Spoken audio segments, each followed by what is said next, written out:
It's impossible to predict the time when confidence will be lost, but it can come quickly. Resorting to buying other paper currencies will not be of much help. When the dollar crashes, most likely the purchasing power of all currencies, since all currencies hold dollars as a reserve, will go down as well.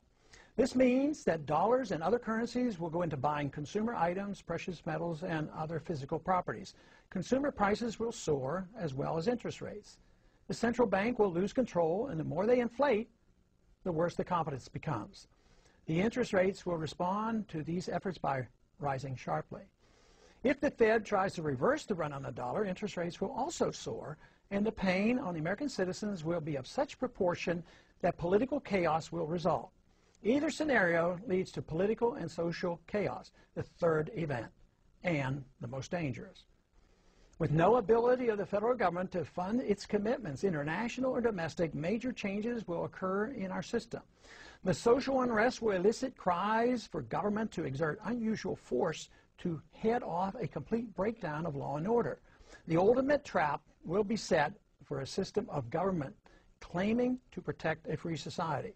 If more power and police authority are not given to the federal government, it will be argued that only anarchy will result.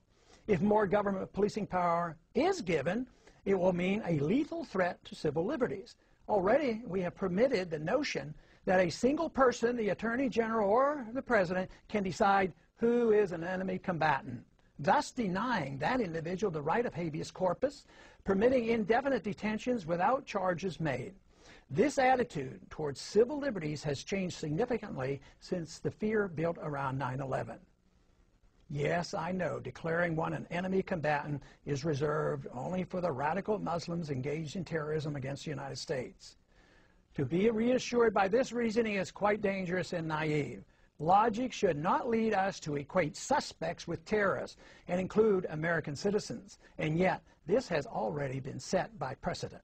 Under difficult circumstances, our political leaders will not be hesitant to use these powers to maintain order. Tragically, the people may even demand it. We are rapidly moving toward a dangerous time in our history. Society as we know it is vulnerable to political and social unrest. This impending crisis comes as a consequence of our flawed foreign and domestic economic policies, a silly notion about money, ignorance about central banking, and ignoring the onerous power and mischief of out-of-control intelligence agencies. Our unsustainable welfare state and a willingness to sacrifice privacy and civil liberties in an attempt to achieve safety and security from an inept government. Dangerous times indeed. What can be done about it? Must we wait for the inevitable and expect to restore our liberties in a street fight against the overwhelming power of the state? Not a good option. The only way that we can prevent blood from running in the streets is to offer a better idea of the proper role of government in a society that desires first and foremost liberty. And that is impossible without a firm commitment by our thought leaders to the ideas of freedom, the source of all creative energy and prosperity. An all-powerful state is the threat to that ideal. The prevailing attitude of the people, as it once was in early America, must be that of liberty and self-reliance, rather than the nanny state and dependency. Rely on the government force to mold all private choices. If this is understood, a smooth, although not painless, transition to a free society is achievable. Ignoring this option will be very destructive to everything that is dear to the hearts of most Americans. What is it that we must do? We must immediately embark on balance the budget by reducing spending, change our foreign policy to that of non-intervention, a full audit and more supervision of the Federal Reserve, leading to abolishing the Federal Reserve, legalize competition to the Federal Reserve with competing currencies, regain respect for civil liberties and privacy while reining in the CIA, wean ourselves off the dependence of wealth transfers by government, abolish crony capitalism, no subsidies, no bailouts, no regulatory or tax privileges to protect the powerful elite, especially the military-industrial complex. Eliminate the income tax, the inheritance tax, and taxes on savings and dividends.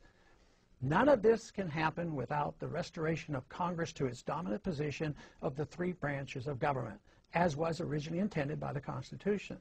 The executive and the judicial must be reined in, and Congress must assert its prerogatives over all legislation curtailing all unconstitutional agendae through budgetary controls.